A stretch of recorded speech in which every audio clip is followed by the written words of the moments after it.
ಅನ್ನೋದು ಇರಬೇಕಾಗಿದ್ದು education department ಅಲ್ಲಿ, ಶಿಕ್ಷಣ ಎಲ್ಲಾ ಕ್ಷೇತ್ರಕ್ಕೆ ಸಮಾನವಾಗಿ ಹಂಚಬೇಕು. ಅಲ್ಲೇ ಇರ್ಬೇಕು, ಇಲ್ಲೇ ಇರ್ಬೇಕು, ಎಲ್ಲಾ ಕ್ಷೇತ್ರಕ್ಕೆ ಬರ್ಲಿ. ಅಲ್ಲಿ ಡಾಕ್ಟರ್ ಆಗಂತ ವಿದ್ಯಾರ್ಥಿ ಅವನು ಬರ್ಲಿ, ಲಾಯರ್ ಆಗಲಿ, ಒಳ್ಳೆ ವಾದ ಮಾಡ್ತಾನೆ, ಒಳ್ಳೆ ನ್ಯಾಯ ಕೊಡ್ತಾನೆ, ಜಡ್ಜ್ ಆಗಲಿ ಒಳ್ಳೆ ತೀರ್ಮಾನ ಕೊಡ್ತಾನೆ, ಒಳ್ಳೆ ಎಕನಾಮಿಸ್ಟ್ ಆಗಲಿ, ದೇಶದ ಇದಾದ ಒಳ್ಳೆ ಕೃಷಿ ತಜ್ಞ ಆಗಲಿ, ಹೌದಲ್ಲ ಸರ್? ಅಲ್ಲಿ ಬುದ್ಧಿವಂತರಲ್ಲಿ ಹೋಗಿ ಸ್ಟ್ಯಾಗ್ನೆಂಟ್ ಆಗ್ಬಿಡ್ತಾರೆ ಸರ್. ಮತ್ತೆ ಯಾಕೆಂದ್ರೆ ಡಾಕ್ಟರ್ ಆಗಿ ಅಲ್ಲಿ ಸ್ಟ್ಯಾಗ್ನೆಂಟ್ ಆಗ್ಬಿಡ್ತಾನ, ಅವನು ಸಂಶೋಧನೆ ಮಾಡೋಕೆ ಅವಕಾಶ ಇರೋಲ್ಲ. ಡಾಕ್ಟರ್ ಆದರೆ ಯಾರೋ ಒಬ್ರು ಹೋಗ್ತಾರೆ 3% ಸಂಶೋಧನೆಗೆ. ನಮಗೆ ಇವತ್ತು ಸಂಶೋಧನೆ ಹೇಳಬೇಕು. ಆಗಲೇ ಹೇಳಿದ್ನಲ್ಲ ಸರ್, ಅದು ವಿದ್ಯಾರ್ಥಿಗಳನ್ನು, ಬಹುತೇಕ ಬುದ್ಧಿವಂತ ವಿದ್ಯಾರ್ಥಿಗಳನ್ನು ಕೂಡ ನಾವು ಮೆಡಿಕಲ್ ಇಂಜಿನಿಯರಿಂಗ್ ಸೇರಿಸೋದ್ರಿಂದ ಸಮಾಜಕ್ಕೆ ಒಂದಿಷ್ಟು ಇಂಬ್ಯಾಲೆನ್ಸ್ ಆಗುತ್ತೆ. ಎಲ್ಲ ಬುದ್ಧಿವಂತ ವಿದ್ಯಾರ್ಥಿಗಳು ಅಲ್ಲೇ ಸ್ಟ್ಯಾಗ್ನೆಂಟ್ ಆಗೋದ್ರಿಂದ ಉಳಿದ ಭಾಗಕ್ಕೆ ಸ್ವಲ್ಪ ಅಂಗವಿಕಲ ಕಾಡ್ತತೆ ಅನ್ನುವಂಥದ್ದು. ಹಾಗಾಗಿ ಎಲ್ಲರಿಗೂ ಡಿಸ್ಟ್ರಿಬ್ಯೂಟ್ ಆಗುವಂತ ಮನೋಭಾವನೆಯನ್ನು ಪಾಲಕರು ತರಬಹುದು. ನಾನು ಬೇರೆ ಬೇರೆ ಕ್ಷೇತ್ರಕ್ಕೆ ಹೋಗಲಿ ಅನ್ನೋದು ಆಸೆ ತರೋದು ಒಳ್ಳೇದು. ಎರಡನೇದು, ಅವ್ರಿಗೆ ಇಷ್ಟ ಇಲ್ದಂಗೆ ನಾವು LKG ಇದ್ದ ನಾವೇನಂತೀವಿ, ಏನಾತಿ ಡಾಕ್ಟರ್ ಆತಿ ಅಂತ ಕೈ ಮನೋಭಾವನೆಯನ್ನು ಬೆಳೆಸೋದ್ರಿಂದ ಅವನು ಓದೋತ್ತೆ ತನಗೆ ಇಷ್ಟ ಇಲ್ಲದ ಸಹಿತ ಓದೋದ್ರಿಂದ ಅವನು ಏನಾಗ್ತಾನಂದ್ರೆ ಒತ್ತಡಕ್ಕೊಳಗಾಗ್ತಾನೆ, ಮಾನಸಿಕ ಕ್ಷೋಭೆ ಉಂಟಾಗ್ತದೆ, ಅದು ಸಿಗದೆ ಹೋದ್ರೆ ಇನ್ನೂ ಇದಾಗ್ತಾನೆ. ಹಾಗಾಗಿ ಅಂತ ಒಂದು ಸ್ವಭಾವವನ್ನು ತೋರಿಸದೆ ಮಗುವಿಗೆ ನಿಜವಾದ ಯಾವ ಕ್ಷೇತ್ರದಲ್ಲಿ ಇಷ್ಟ ಇದೆ ಆ ಕ್ಷೇತ್ರದಲ್ಲಿ ಬೆಳೆಸುವಂತ ಕೆಲಸ ಮಾಡಬೇಕು, ಅದನ್ನೇ ಅವಕಾಶ ಒದಗಿಸಿಕೊಡ್ಬೇಕು ಸರ್. ಹಾಗಾಗಿ ಎಲ್ಲ ಕಡೆ ಡಿಸ್ಟ್ರಿಬ್ಯೂಟ್ ಆಗುವಂಥದ್ದು ನನ್ನೊಂದು ಬೇಡಿಕೆ. ನಂತರ ಈ PUC ನಂತರ ಇವೆಲ್ಲವೂ ಸಮಾಜದ ದೃಷ್ಟಿಯಲ್ಲಿ ಹೈಯೆಸ್ಟ್ ಹುದ್ದೆಗಳು, ಹೈಯೆಸ್ಟ್ ಕೋರ್ಸ್ಗಳು ಅನ್ಕೊಂಡ್ರೆ ಸರ್. ನಂತರ ಬರುವಂಥವು ಹೈಯೆಸ್ಟ್ ಅಂತ ಜನ ಬೇರೆ ಅನ್ಕೊಳ್ಳೋದ್ರ ಸಹಿತ ನಾವು ಅನ್ಕೊಳ್ಬೇಕಾಗ್ತದೆ. ತುಂಬ ಹೈಯೆಸ್ಟ್ ಆಗಿರುವಂಥ ಕೆಲಸ ಏನಂತಂದರೆ BSc ಸೇರುವಂಥದ್ದು. ನಾನು ಇದುವರೆಗೆ ಮಾತಾಡೋದು ಸೈನ್ಸಿನ ಬಗ್ಗೆ ಸರ್. BSc ಮಾಡುವಂಥದ್ದು, BSc ಮಾಡಿ MSc ಮಾಡುವಂಥದ್ದು, MSc ಮಾಡಿ B.Ed, M.Ed, M.Phil, PhD ಮಾಡಿದರೆ ಹೈಸ್ಕೂಲ್ ಟೀಚರ್ ಆಗಬಹುದು. BSc B.Ed ಮಾಡಿದ್ರೆ ಹೈಸ್ಕೂಲ್ ಟೀಚರ್ ಆಗ್ಬೋದು. MSc B.Ed ಮಾಡಿದ್ರೆ PU ಕಾಲೇಜ್ ಲೆಕ್ಚರ್ ಆಗ್ಬೋದು.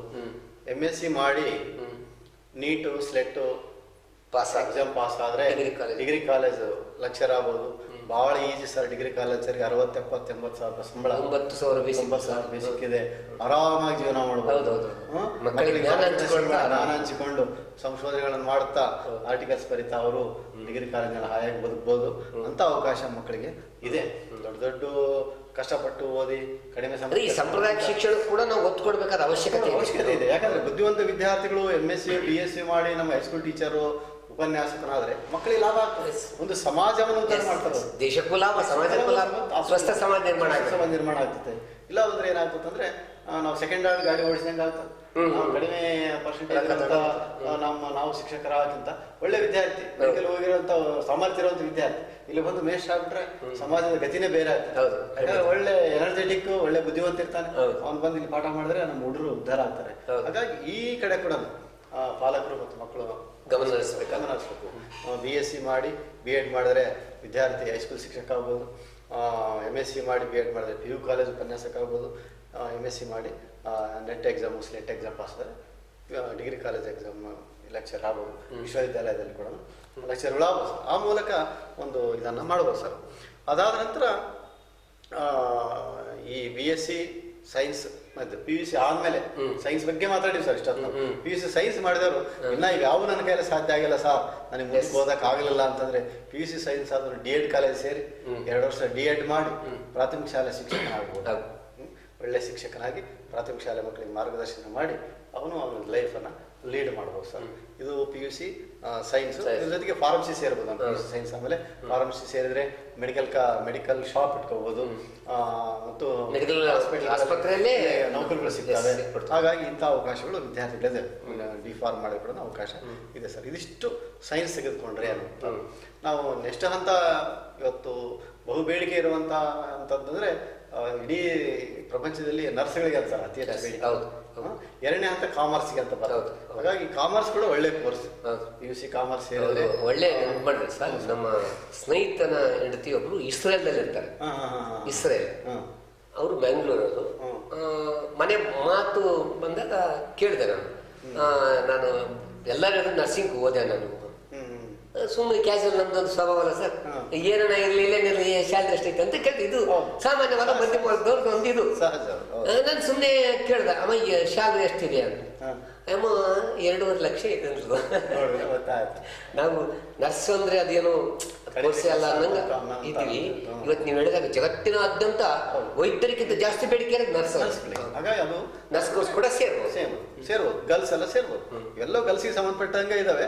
ಈಗ ರಾಯಚೂರಲ್ಲಿ ಕೂಡ ಕಾಲೇಜ್ಗಳಿದಾವೆ, ನರ್ಸಿಂಗ್ ಕಾಲೇಜ್ಗಳಿದಾವೆ ಸರ್, ಬಳ್ಳಾರಲ್ಲಿ ಇದಾವೆ, ಅದು ಸೇರ್ಬೋದು.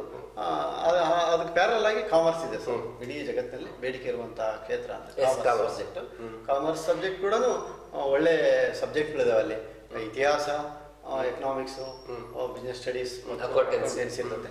ಅಲ್ಲಿ ಅವನ ಕಲಿತಾ ಹೋದ್ರೆ ನಾನು ಏನು ಸ್ವಲ್ಪ ವಿಜ್ಞಾನ ನನಗೆ ಕಷ್ಟ ಅನ್ನುವಂಥ ವಿದ್ಯಾರ್ಥಿಗಳು ಕಾಮರ್ಸ್ ಅಂತ ಕಲಾ ಕಾಮರ್ಸ್ ಇವಾಗ ಬರ್ಬೋದು. ನನಗೆ ಮ್ಯಾಥ್ಸ್ ಕಷ್ಟ ಅಂದ್ರೆ ಇಲ್ಲೇ ದೊಡ್ಡ ಮ್ಯಾಥ್ಸ್ ಇರಲ್ಲ, ಚಿಕ್ಕದಾಗಿರ್ತದೆ. ಹಾಗಾಗಿ ಕಾಮರ್ಸ್ ಅಂತ ತೆಗೆದುಕೊಂಡು ಸಾಕಷ್ಟು ಅವಕಾಶಗಳು. ಬಹಳ ಅತ್ಯುತ್ತಮವಾದ ಒಳ್ಳೆ ಅವಕಾಶ ಅಂದ್ರೆ CA ಮಾಡುವಂಥದ್ದು. ಚಾರ್ಟೆಡ್ ಅಕೌಂಟೆಂಟ್ ಮಾಡಿದ್ರೆ ಅದ್ಭುತವಾದಂಥ ಅವಕಾಶಗಳಿದ್ದಾವೆ ಇವತ್ತು. ಯಾಕೆಂದ್ರೆ ಇವತ್ತು ಕಾಮರ್ಸ್ ಬಗ್ಗೆ ಮಾತಾಡ್ಬೇಕಂದ್ರೆ ಸರ್ ಏನಾಗಿದೆ ಅಂದ್ರೆ ಇವತ್ತು ಇಡೀ ಮನುಷ್ಯನ ಸುತ್ತ ಕಮರ್ಷಿಯಲ್ಲೇ ಇದೆ. ಒಂದು ಕಾಲದಲ್ಲಿ ವಾಣಿಜ್ಯೀಕರಣ ಸಂಸ್ಕೃತಿ ಇತ್ತು, ಮನುಷ್ಯನ ಸುತ್ತ ಸಂಸ್ಕೃತಿ ಇತ್ತು ಸರ್. ಅವಾಗ ಅದಕ್ಕಾಗಿ ನಾವು ಪುರಾಣ ಪುಣ್ಯಕಥೆ ಓದಿ ಕಾಲ ಕಳೆದ್ಬಿಡ್ತಿದ್ವಿ. ಇವತ್ತು ಹಂಗಿಲ್ಲ, ನಮ್ಮ ಸುತ್ತ ವ್ಯವಹಾರ ಇದೆ. ಕಮರ್ಷಿಯಲ್ ಅಗ್ರಿಕಲ್ಚರ್ ಅನ್ನೋದು ಅಗ್ರಿಕಮರ್ಷಿಯಲ್ ಆಗಿದೆ, ಹೌದಾ ಸರ್? ಯಾವುದೂ ಇಲ್ಲ. ಹಾಗಾಗಿ ಕಮರ್ಷಿಯಲ್ ಆಗಿರೋದ್ರಿಂದ ಎಲ್ಲ ಕಡೆ ಲೆಕ್ಕ ಹಾಕ್ತಾರೆ ಜನ.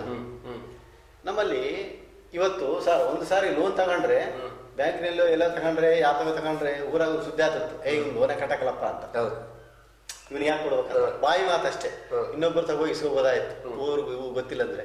ಇವತ್ತೇನಾಗಿದ್ರೆ ಎಲ್ಲರೂ ಸಾಲ ಮಾಡಿದರೆ ಯಾವ ಕಂಪ್ನಿಗನ್ನ ಮಾಡ್ರಿ, ಯಾವ ಬ್ಯಾಂಕ್ನಾಗನ್ನ ಮಾಡ್ರಿ, ಅವ್ರಿಗೊಂದು ವೆಬ್ಸೈಟ್ ಮಾಡ್ಬಿಟ್ರೆ ಸರ್ ಈತ ಸರಿಯಾಗಿ ಕಟ್ತಾನ ಇಲ್ಲ ಅಂತ.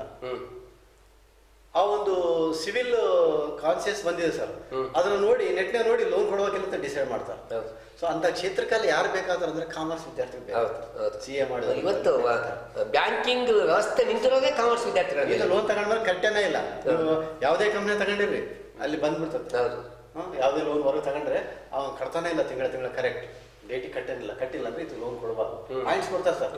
ಇಷ್ಟು ಮಿಸ್ ಮಾಡ್ಯಾನ, ಇಷ್ಟು ಪಾಯಿಂಟ್ ಮಿಸ್ಸೇ ಮಾಡಿಲ್ಲ, ಇಲ್ಲಿ ಕೊಡ್ಬೋದು ಅನ್ನುವಂಥ ಪದ್ಧತಿ ಬಂದಿದೆ ಸರ್. ಹಾಗಾಗಿ ಕಮರ್ಷಿಯಲ್ ಇರೋದ್ರಿಂದ ಕಾಮರ್ಸ್ ವಿದ್ಯಾರ್ಥಿಗಳ ಅವಕಾಶ ಜಾಸ್ತಿ ಇದೆ. ಕಂಪ್ಯೂಟರ್ ಜ್ಞಾನ ಒಂದು ಇದು ಬಿಟ್ರೆ ಒಳ್ಳೆ ಅವಕಾಶವಿದ್ದಾವೆ. ಹಾಗಾಗಿ ಕಾಮರ್ಸ್ CA ಮಾಡುವಂಥದ್ದು. ಇಲ್ಲಾಂದ್ರೆ PUC BCom ಮಾಡಿದ್ಮೇಲೆ MCom ಮಾಡಿ ಲೆಕ್ಚರರ್ ಆಗ್ಬೋದು. ಇಲ್ಲಾಂದ್ರೆ CA ಅದು ಹೇಳಿದೆ ಸರ್. ಅದಾದ ನಂತರ ಡಿಗ್ರಿ ಕಾಲೇಜ್ ಲೆಕ್ಚರ್ ಆಗ್ಬೋದು, ಆಗ್ಬೋದು ಕಾಮರ್ಸ್ನವರು. ಇದು ಆದ ನಂತರ ಆರ್ಟ್ಸಿಗೆ ಬಂದ್ರೆ ಸರ್, ಆರ್ಟ್ಸು ಬಹಳ ಸುಲಭವಾದ ವಿಷಯಗಳನ್ನು ಹೊಂದಿರತಕ್ಕಂಥ ಕೋರ್ಸ್. ಸುಲಭವಾಗಿರುವಂಥ ಸುಲಭ ಅಂತ ತಕ್ಷಣ ತೆಗೆದುಹಾಕುವಂಥ ವಿಷಯಗಳಲ್ಲ, ಕಠಿಣವಾಗಿರ್ತಕ್ಕಂಥದ್ದೇ ಸರ್. ಕಠಿಣ. ಇಲ್ಲಿ ಒಂದು ವಾದ ಇದೆ ನಿಮಗೂ ನಮಗೂ. ಸರ್ ನೀವು ವಿಜ್ಞಾನದ ವಿದ್ಯಾರ್ಥಿ, ನಾನು ಕಲಾ ವಿದ್ಯಾರ್ಥಿ. ಅದೇ ಸರ್, ಕರೆಕ್ಟ್. ವಿಜ್ಞಾನ ವಿದ್ಯಾರ್ಥಿಗಳು ಟಫ್ ಸ್ಟಡಿ ಮಾಡ್ಬೋದು.